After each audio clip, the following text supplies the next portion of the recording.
Welcome to the Lyster Health Talks Podcast, hosted by Lieutenant Colonel Garrett Holt, the commander of Lyster Army Health Clinic and the Health Services Director at Fort Novacell. Each month, listen in as the team focuses their discussion on relevant, relatable content that empowers your health and the readiness of the force. In today's show, let's join the team as they discuss SMART goals for the new year. Let's talk New Year's resolutions. Hello, Fort Novacell, Lieutenant Colonel Garrett Holt here, the commander for Lyster Army Health Clinic and the host for the Lyster Health Talks Podcast. We're just really excited to have you back listening with us yet again for another episode as we've entered the new year, 2024. We're really excited. If you haven't had a chance to listen to some of our previous podcasts, we encourage you to do so. They stand the test of time, and they aren't just local for Fort Novacell. We appreciate the plug from the Defense Health Agency for their awareness of our episode, and we just want to thank them for raising awareness. And hey, listeners, don't just have to be coming from our local area, because we have a lot of great content that applies to many, many folks, and it's all about health promotion right here, and you taking charge of your health. Well, hey, we're going to dig into the next episode here, into the content. Excited about it. It is the new year, and with new year comes resolutions, New Year resolutions. I like to say at the end of all of our podcasts that your healthiest chapter is ahead and that the only way is forward. And what better time to apply that than in the month of January? So I'm excited about having our guest here, Captain Nichelle Pascoe, our returning guest. Welcome. Really excited to have you here. She's our chief of physical therapy, as well as a physical therapist by trade. So welcome. Also, Mr. Brent Eubanks, licensed clinical social worker from Behavioral Health. Welcome to you both. Thank you. Happy to be here. Thank you. Thanks for having me. Yeah, for sure. Well, look, we're going to dig right into this because this is an important topic. I mean, everybody hears, I think, I'm probably one of many people that kind of gets a twitch by just the term New Year's resolution. Man, how many have I made and how many have I not followed through with? But man, we're going to give you some tools today to really consider and to dig into and maybe apply for yourselves. But so I'm going to first turn over to Mr. Eubanks. Many of our listeners may actually know you because they may visit you or see you in the halls or you've been here for a minute. But for those that don't know you, maybe if you could tell us a little bit about you, your background, how long you've been with Lyster, and what got you into the line of work that you're in. Yes, sir. So I started social work in April of 1999, working with State of Alabama Department of Human Resources in Houston County. Started out as a social service caseworker and did that for 2 years, and then ended up supervising social workers for 10 years. So I was there for a total of 12 years. All right. During my stay there, I decided to go back and obtain my MSW degree from University of Alabama, graduated in 2010, and decided to go the mental health route. So all of my experiences up to this point has kind of led me to here. Mm-hmm. And I started work here at Lyster Army Health Clinic in January 2020, 6 weeks before COVID hit. So, oh, wow. Yeah, fun times.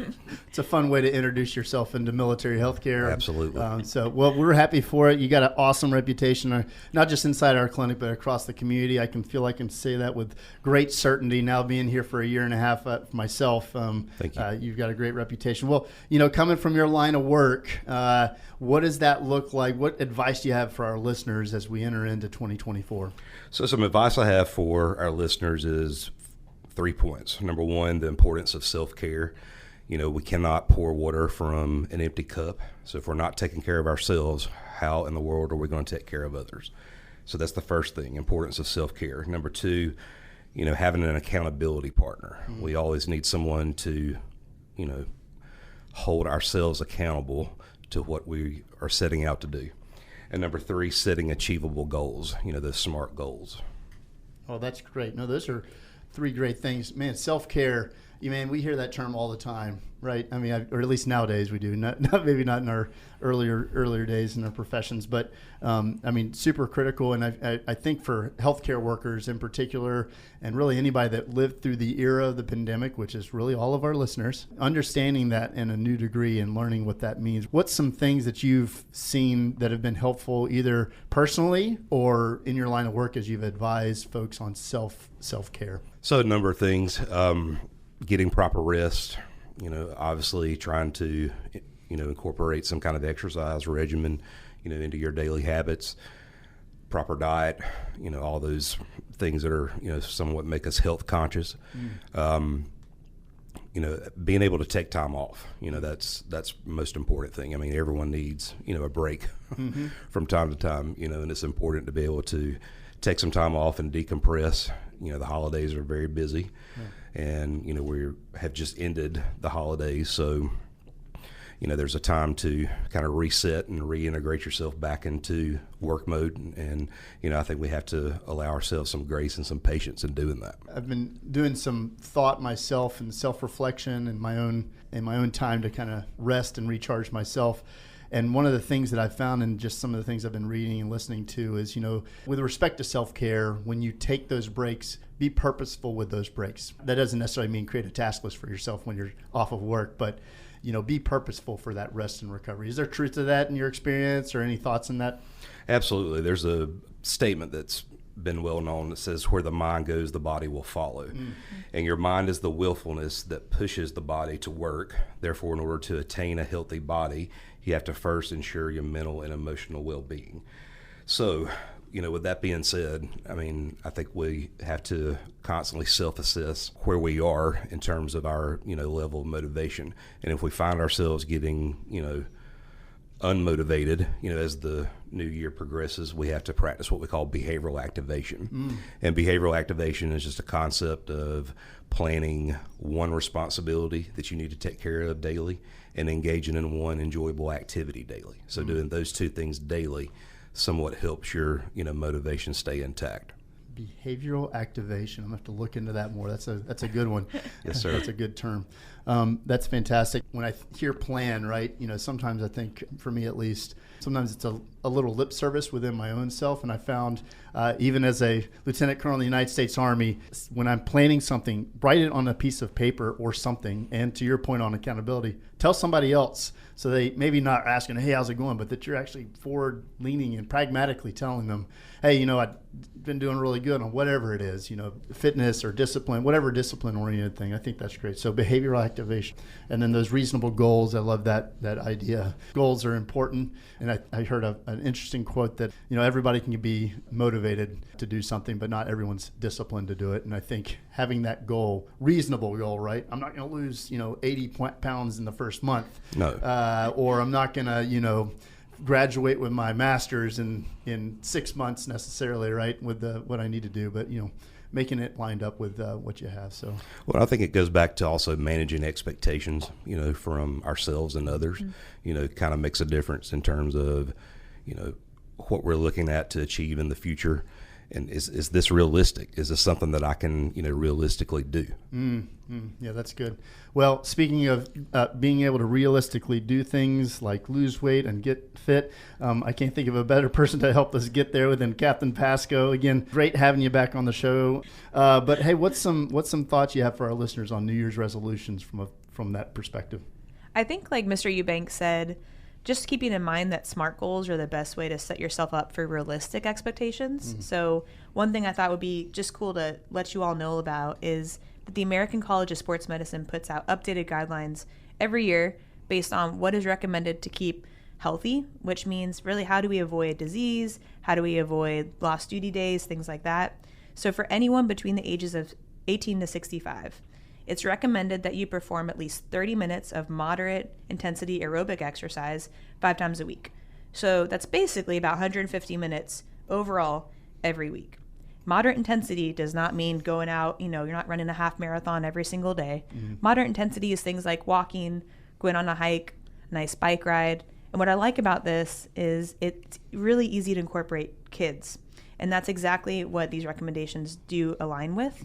Children and adolescents, so if you want to bring your kids along for your New Year's resolutions, as long as they're between ages 6 and 17, doing like about an hour every day, every other day of moderate to vigorous physical activity is also recommended. So I think this is a really good opportunity to not just rope yourselves in to some SMART goals, but also bring your kids in too.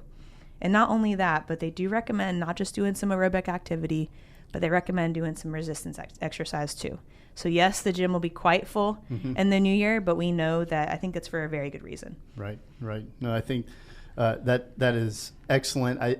So many folks are probably out there as I've from time to time. And I mean, even if you're in the Army and you're on organized PT, or maybe you don't have organized PT, now's a good time to get started and building that sequence, right? Where, once you've gotten 1 down and 2 down, reduce those barriers so that you're making it to the gym. The other thing I was going to say is I have only recently, maybe a year or 2 ago, actually gotten a smartwatch. And in line of accountability, man, I am like, it is remarkable on the days that I don't get close to 10,000 steps or whatever it is, which are pretty obvious because it's usually a non-PT day and it's raining outside or whatever. I'm like, man, I got it. And you'll literally find me at night just walking around my house trying to get your steps in. But it's an amazing accountability mechanism, right? To really think about that, to get that tracking mechanism in. Turns out data helps us guide.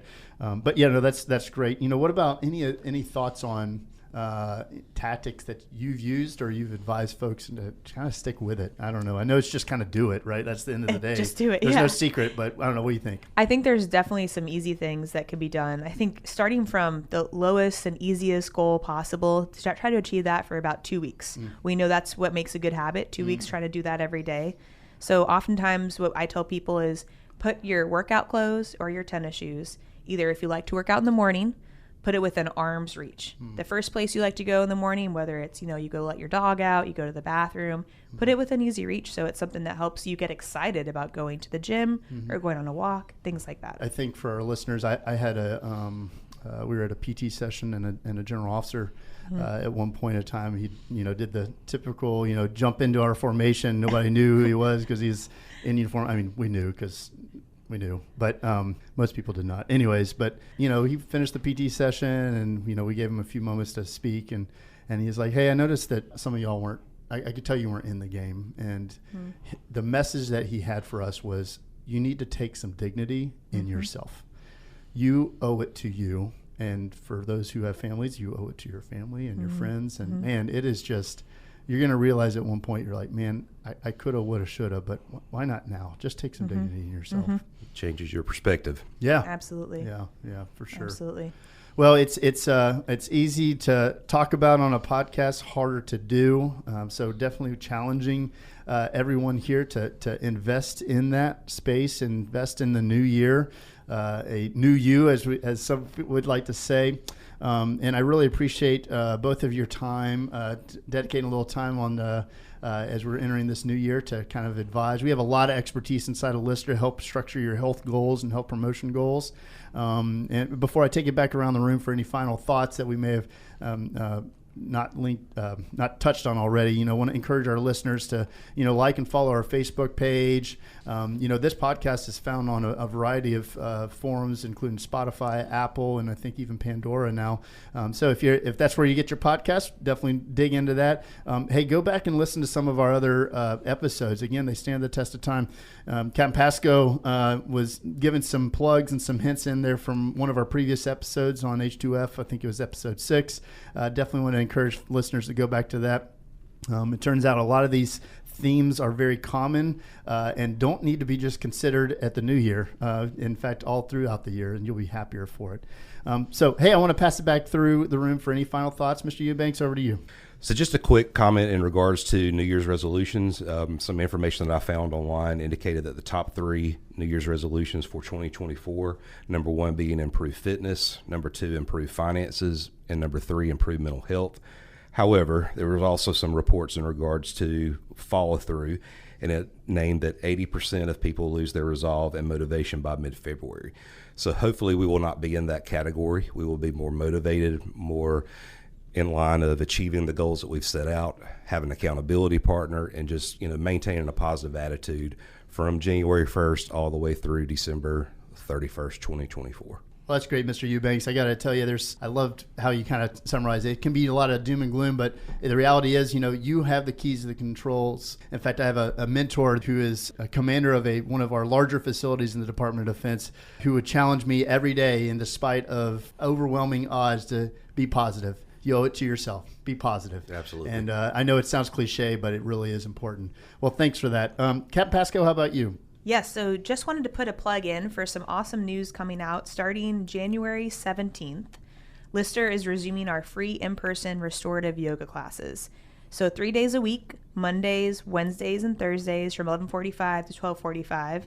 It's open to everyone over ages 18 and over. You do need to bring your own yoga equipment, grab a beach towel, grab a yoga mat, and they'll be held in the pharmacy overflow waiting area.